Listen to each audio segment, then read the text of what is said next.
네, 여러분 안녕하세요. 뉴스입니다. 민주당의 박영진 의원이 앞서 개딸들의 적대 행위가 이재명 대표를 더 힘들게 할 것이라며 페이스북에 장문의 글을 올린 바 있죠. 이에 현근택 변호사가 이재명 대표와 지지자들의 관계를 가수 BTS와 팬덤 아미의 관계로 비유를 하면서 BTS한테 아미를 끊어내라고 하는 격이다 라며 이재명 대표와 개딸의 관계는 끊을 수 없는 관계라고 말한 바 있습니다. 그러자 오늘 박영진은 김현정의 뉴스쇼에서 BTS 팬덤은 정말 착한 일 많이 하더라. 남 공격하기보다는 좋은 얘기를 많이 하려고 그러고 선행을 베풀려고 그러고 자신들의 행동 때문에 자신들이 좋아하는 연예인이 다치거나 공격당하거나 평가절하되거나 할까봐 두려움에 떨고 있는 분들이다. 아미처럼만 해주신다고 그러면 왜 이재명 대표에게 이장직을 사퇴하라고 그러겠냐. 개딸로 인해서 이재명 대표가 더 힘들어지고 더 지도력이 저될 것으로 본다. 이런 일을 당한 사람이 과연 그래 내가 반성하고 살아야 되겠다. 앞으로는 다시는 당내 문제 입도 뻥끗하지 말아야지. 그런 생각을 하겠냐. 당대표가 이 부분에 대해서 좀 더 명확한 본인의 의사를 SNS에 이렇게 한번 올리는 걸로 면피성으로 해서는 안 된다. 지속적으로 이 문제에 대해서 본인의 의지와 분명한 태도를 보이셔야 한다라고 또다시 입을 털었습니다. 이 박용진 말하는 걸 보면 고쳤을 수 있는 범위를 넘었다라고 판단이 됩니다. BTS 아미가 남을 공격 안 하는 이유는 남들이 BTS를 공격하지 않기 때문입니다. 만약에 어느 누가 BTS를 물러나라라고 한다면 아미들이 절대 가만히 있지 않겠지요. 해서 당신의 논리는 틀렸습니다. 자, 그리고 일부 강성 팬덤이라고 자꾸 주장하고 싶은 것 같은데 일부가 아니고 대다수의 지지자들의 생각입니다.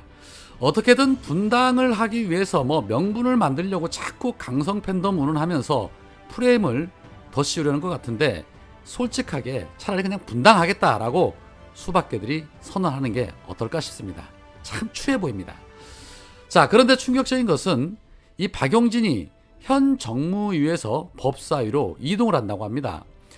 박광훈 원내 지도부가 한동훈하고 입씨름하면서 시간 낭비하고 묶여져 있는 사법개혁의 칼을 다시 가다듬는 그러한 의미로 박영진과 소병철을 법사위로 이동시킨다는 것입니다.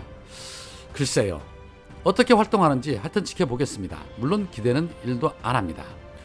그런 가운데 오늘 민주당의 이재명 대표가 심각한 경제 위기를 맞고 있는 현 상황을 청취하기 위해서 중국 수출 기업들의 애로사항을 듣는 청취 간담회를 가졌습니다. 아시는 모두가 인정하는 것처럼 대한민국 경제의 주축은 역시 수출이라고 할 수 있습니다. 또 국내 기업들의 해외 진출이 활발하게 이루어지고 있는 상황인데 최근에 우리 경제 상황이 매우 나빠지고 있습니다. 경제 상황이 나빠지다 보니까 우리 국민들의 민생도 매우 나빠지고 있는 그런 상황입니다. 세계 경제 전체가 나빠지고 있는 측면도 있지만 그 중에서도 우리 대한민국 경제 자체가 세계 경제와는 약간 다른 현상을 나타내고 있는 것 같습니다.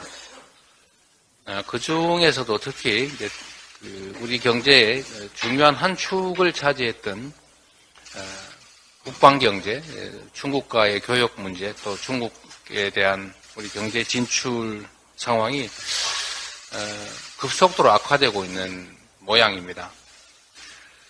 지금 현재 국가 간 관계들이 갈등 국면으로 치달으면서 생긴 현상이기도 하지만 또 한편으로 본다면 미국이나 일본, 유럽도 중국과의 경제 협력을 오히려 더 강화하는 측면들이 또 있습니다.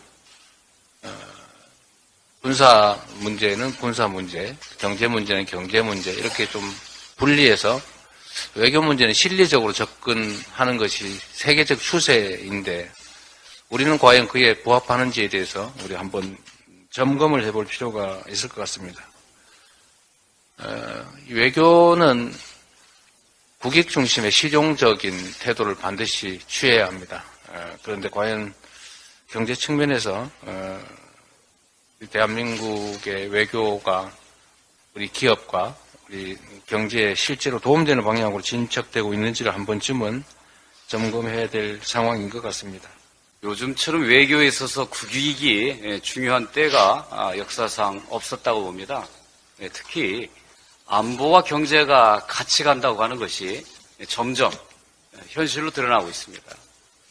우리나라는 대중무역 수출이 굉장히 비중이 높은 나라였고 작년까지만 해도 우리가 최대 흑자 국가였습니다. 올해 들어와서 최고의 적자 국가로 전락해버렸습니다. 작년 대비 올해 1, 4분기 대중 수출이 우리나라가 2위에서 4위로 내려앉은 반면에 이 미중 패권 경쟁의 당사국인 미국이 오히려 중국 수출 1위를 차지한 이 역설은 얼마만큼 이 국익이 외교에 있어서 중요한 척도가 되어야 되는가를 분명히 보여주고 있습니다. 이 자리에서 이재명 대표는 이렇게 말을 했습니다. 네, 들으신 것처럼 미국은 앞에서는 동맹하면서 윤석열과 중국의 관계를 이간질시키며 뒤로는 실리를 챙기고 있다는 것을 잘 알 수 있는 부분입니다. 등신 같은 윤석열을 오로지 네 편 내 편 구분지어서 나라 경제 다 말아먹고 있는 것이죠. 그런데 어디 그뿐입니까?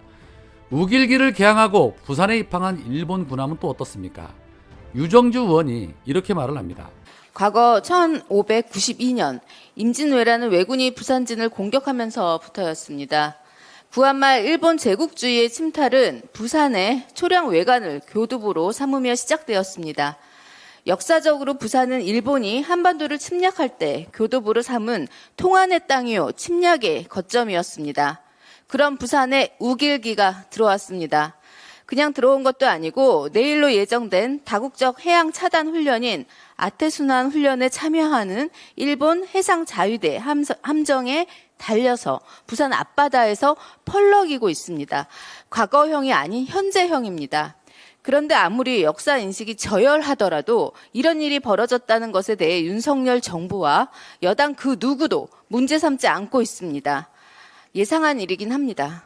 그중에서도 국방부의 답변은 더욱 가관입니다. 일본의 함정에서 펄럭이고 있는 깃발이 우길기와 형태가 조금 다르다는 이유로 우길기가 아니라고 말하고 있습니다. 이미 지난해에도 일본 자위함기는 우길기와 형태가 좀 다르다. 형태가 아주 일치하지 않기 때문에 저희는 자위함기라 생각한다라고 한 바 있습니다. 일본의 우길기 홍보 자료를 보겠습니다. 해상자위대 자위함기와 육상자위대 자위대기는 우길 모양을 사용하도록 하고 있다고 하고 있습니다. 당사자인 일본은 같다고 하는데 우리가 나서서 다르다고 주장하고 있는 희한한 상황입니다. 민주당은 지난 2월 순국 선열에 대한 보훈 사업을 보다 더 활발하게 하기 위해 국가보훈처를 국가보훈부로 승격하는 내용의 정부 조직법 개정안에 동의한 바 있습니다. 그런데 윤석열 정부 한편에서는 과거 침략의 상징이 부산 앞바다에 들어온 것에 대해 아무 말 하지 않고 오히려 두둔하고 있는 것입니다. 다음 주 화요일 6월 6일은 현충일입니다. 조국을 위해 희생하신 분들이 분노하지 않는 나라를 만들겠다던 윤석열 대통령님, 현충원 참배를 하실 예정입니까? 국방부 장관도 참배 예정입니까? 순국 선열의 면전에 당당히 고개를 들고 가실 예정입니까? 참 부끄럽습니다.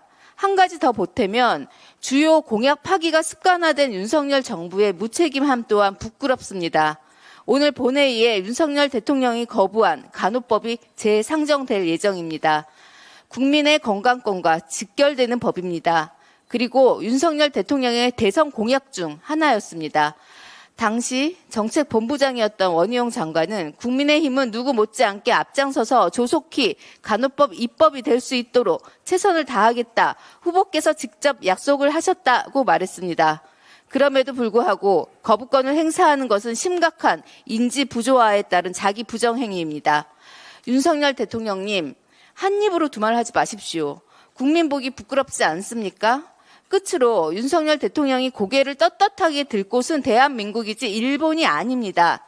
윤석열 대통령과 현 정부의 역행하는 행보가 현재 대한민국의 대표 자화상이 되지 않기를 바랍니다.